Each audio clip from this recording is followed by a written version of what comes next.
Di hari pertama masa pendaftaran bakal calon gubernur, PD Perjuangan belum juga memutuskan siapa calon gubernur Jakarta yang akan diusung. Muncul kesan nasib Anies Baswedan digantung. Sementara nama kader PDIP Basuki Cahayapurnama juga belum jelas kepastiannya. Belakangan nama Sekretaris Kabinet Pramono Anung masuk dalam bursa cagup PDIP. Mengapa PD Perjuangan terkesan ragu mengusung Anies sehingga muncul wacana mengusung kader sendiri Pramono Anung? Dan bagaimana kansnya head to head dengan jagoan Kim Plus Ridwan Kamil? Sudah ada Direktur Eksekutif Carta Politika Yunarto Wijaya dan Direktur Eksekutif Lembaga Survei Indonesia Jayadi Hanan. Selamat petang Pak Jayadi, Mas Toto. Selamat sore Mas Ibrahim Baik, Ibra. Mas Toto sudah ke Ya, DPP, sudah ketemu Rano Karno juga. Kenapa tak kunjung diumumkan Anies ini untuk didukung PDIP? Apa sih kira-kira yang jadi pertimbangan PDIP, Mas Toto? ya kalau bercandanya netizen sih kira-kira gini loh. Ya ternyata yang bisa jago bikin plot twist nih bukan Pak Jokowi doang, Ibu Mega juga bisa gitu ya. Jadi efek kejut paling tidak memang kemarin kan muncul. Dan dari sisi marketing jadi makin menarik nih PDI ini paling tidak ditunggu kemudian pengambilan keputusannya. Mungkin entah sampai besok atau tanggal 29.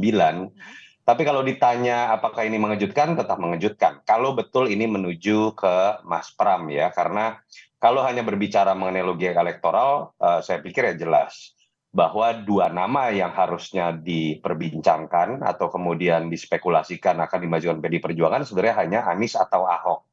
Kalau berbicara mengenai peluang di antara Anies atau Ahok, tentu saja Anies lebih memiliki peluang karena dia baru menjadi incumbent, lalu kemudian baru menjadi capres, investasi elektoral lebih ada dan tidak seperti Ahok yang dianggap kontroversial dan bisa diserang sentimen primordial.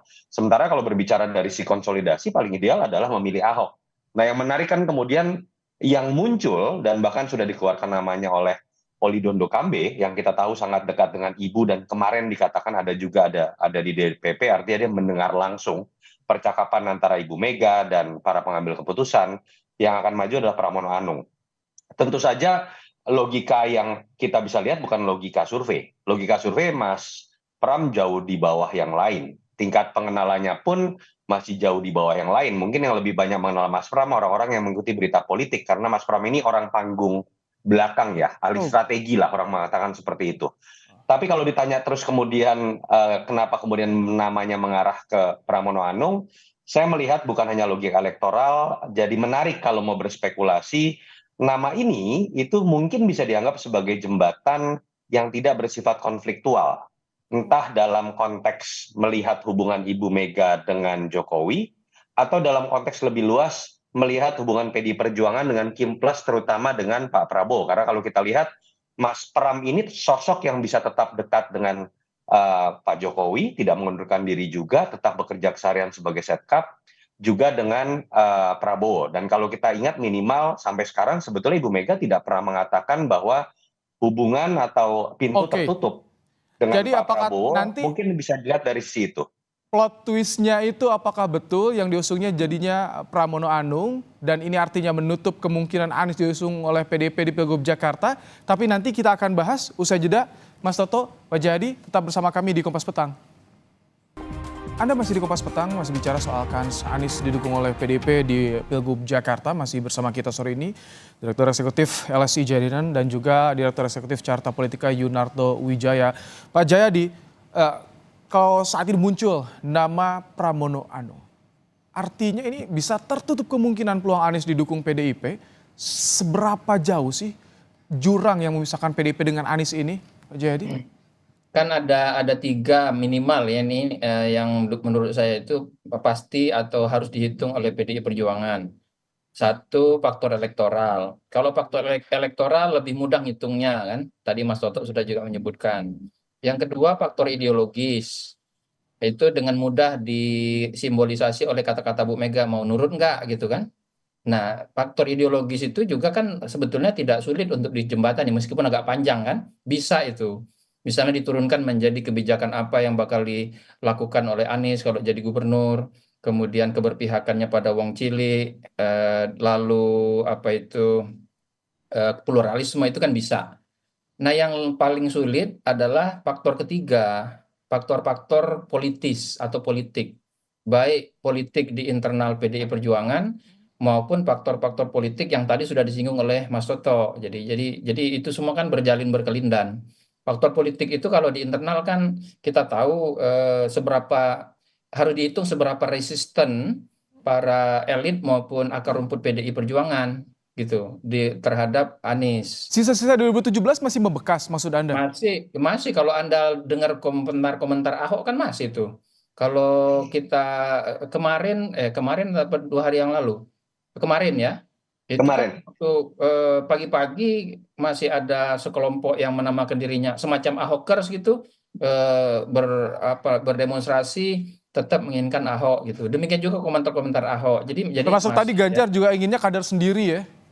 Ya, jadi di tingkat elit maupun di tingkat akar rumput terlihat ada resistensi ya atau ketidaksetujuan. Jadi itu dihitung. Nah, kalau ketidaksetujuan itu hanya di akar rumput saja, kalau di PDIP saya kira bisa diselesaikan tuh. Nah, yang lebih repot lagi saya kira tampaknya pengambil keputusan tertingginya Ibu Mega itu tampaknya ya kalau dari berbagai komentarnya Ibu Mega sendiri mempertanyakan soal Anies itu. Jadi dia sendiri paling tidak belum nyaman sama Anies kalaupun mau diambil walaupun secara elektoral maupun secara ideologis bisa diselesaikan. Iya, Nah, semalam itu semalam kemarin bilang mau nurut gak itu yang ketika mendengar ya. suara Anies ya itu. Ya soal mau nurun enggak itu bisa diatasi saya kira bisa Oh, oke. diselesaikan. Tapi soal politis ini yang repot. Soal politis yang pertama di internal ya itu soal politis yang kedua adalah yaitu ada kaitannya dengan konteks politik secara lebih luas untuk pemerintahan ke depan. Oke, baik. Yang tadi cukup banyak disinggung oleh Mas Toto kan gitu. Jadi faktor-faktor itu nggak selesai tampaknya. Nah maka sekarang saya kira kan untuk di Jakarta PDI Perjuangan punya 2 pilihan sebetulnya. Mencalonkan kadernya sekaligus menang, dan itu pilihannya hanya 2 kan, Anies atau Ahok gitu kan. Tapi kalau mencalonkan kader sekaligus menang, yang lebih berpeluang adalah Anies. Atau pilihan kedua, mencalonkan kadernya saja, soal menang itu soal bonus atau soal kedua lah gitu. Yang Nah ini penting yang saya ingin tanyakan ke Mas Toto yang tadi ketika muncul nama Pramono Anung dekat dengan Jokowi dikenal karena menteri di kabinet Jokowi. Ini kalau sampai memunculkan nama Pramono Anung, sebetulnya yang disasar oleh PDIP, target PDIP di Pilgub ini apa? Atau ada politis ke depan, pendekatan kepada pemerintah pusat? Iya, yang jelas kan tadi saya pikir ada sebuah benang merah ya, bahwa ketika yang dimajukan Anies secara elektoral menguntungkan, tapi kemudian ada hitung-hitungan pertama resistensi secara internal dan kemudian resistensi secara politik yang bisa menutup pintu PDI Perjuangan untuk kemudian bisa memilih bagaimana masa depannya terkait dengan hubungan dengan Pak Prabowo lah. Saya tidak mau menganggap ini dalam konteks Jokowi lah. Dan kita tahu ketika memilih Anies ini seakan-akan menjadi sebuah simbol nih bahwa PDI mengambil sikap keras terhadap pemerintahan Prabowo, termasuk terhadap Jokowi katakanlah dalam pemerintahan sekarang. Jadi saya lebih melihat memang ada perhitungan itu yang lebih diutamakan ketika kemudian muncul nama Mas Pram. Walaupun kemudian kita tahu logika elektoralnya tidak berjalan juga gitu di situ. Nah, pertanyaannya kan kemudian adalah apakah ini sebatas sebuah inisiatif dari PDI Perjuangan untuk kemudian mulai berpikir lebih moderat dalam bersinggungan dengan politik nasional ke depan, termasuk dengan pemerintahan Prabowo Gibran, atau ini adalah sebuah kesepakatan dan arahan dari panggung belakang, entah dari Jokowi atau dari Prabowo. Itu yang menurut saya sesuatu yang menarik dan menjadi misteri di panggung belakang gitu. Tapi Karena menurut Anda yang bisa dibaca yang paling memungkinkan apa, Mas Toto? saya melihat bahwa ini adalah inisiatif dari PDI Perjuangan untuk mengambil langkah yang dianggap paling kecil resistensinya, baik secara internal ataupun dalam konteks membangun politik dengan pihak eksternal, walaupun yang dikorbankan adalah peluang untuk menang. Karena memang kita harus lihat, tidak serta-merta kekalahan di DKI itu akan menjadi sebuah kekalahan di level nasional.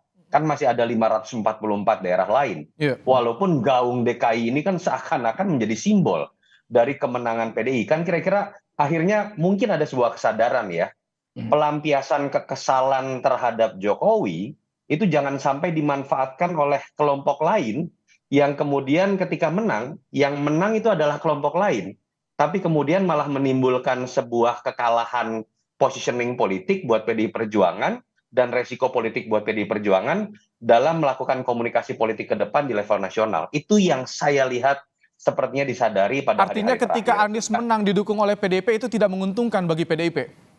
Bukan tidak menguntungkan, kan memang harus dilihat secara objektif ya. Ketika kita berbicara dukungan partai terhadap seorang sosok dalam pilkada, secara tata negara dan sistem politik yang menang itu adalah tokoh tersebut loh, bukan partai pengusungnya. Partai pengusungnya itu tidak menjadi subjek utama. Yang kedua kan kita juga tahu Oke. bahwa kemudian seakan-akan ada hubungan oposisi biner antara nama Anies Baswedan dengan sosok Prabowo ataupun sosok Jokowi. Dan ketika kemudian yang diusung adalah Anies Baswedan, yang kemudian menjadi ikut dalam logika oposisi biner itu bukan hanya Anies, tapi PDI yang kemudian ikut di dalam konflik tersebut. Baik. Mas Jayadi, dengan tadi ada gambaran pertimbangannya seperti itu, apakah ini artinya peluang Anies didukung PDIP untuk di Jakarta tertutup? Ya, sampai itu diumumkan besok atau sampai ada yang mendaftar atas nama PDI Perjuangan di Jakarta, di KPU Jakarta untuk Pilgub, ya masih terbuka kan gitu. Jadi kita belum bisa menutup pintu itu. Masih terbuka aja, masih mungkin gitu. Karena ya sebetulnya sayang juga kalau PDIP tidak menang di Jakarta ya. Karena sulit PDIP untuk menang di Jawa Barat sekarang ini kan. Sulit Ono Surono misalnya berhadapan dengan Deddy Mulyadi. Sulit juga PDIP untuk menang di Jawa Tengah meskipun mungkin kompetitif tapi juga tidak mudah bagi Andika Perkasa untuk mengalahkan Lutfi yang berpasangan dengan Yassin Maimun. Di Jawa Timur demikian juga. Di daerah-daerah kunci, 4 wilayah kunci Jawa itu PDIP tidak punya peluang yang demikian besar untuk punya gubernur gitu. Di luar Jawa, di Sumatera Utara kemungkinan Bobi yang punya peluang lebih besar sementara ini. Demikian juga di sejumlah daerah penting lain. Tapi di daerah kunci itu PDI tidak punya. Jadi mungkin itu masih jadi pertimbangan oleh PDI Perjuangan. Dan jangan lupa ya, sebetulnya kalau kita dengar pengumuman dari Mas Hasto kemarin, itu mencalonkan orang dari luar itu biasa oleh PDIP. Yang kader internal PDIP kan cuman cukup banyak sebenarnya, 45% kalau nggak saya dengar kemarin diumumkan ya. Oke. Nah, di luar itu kok kerjasama PDIP dengan semua partai ada tuh, bahkan dengan PKS juga ada gitu. Ini Jadi yang akan jadi pertimbangan PDIP apakah akan mengusung Anies atau kadernya sendiri di Pilgub Jakarta. Kita tunggu. 2 hari ada kesempatan sebelum pendaftaran di KPUD ditutup. Terima kasih Mas Jayadi, Mas Toto telah bergabung bersama kami di Kompas Petang sore hari ini.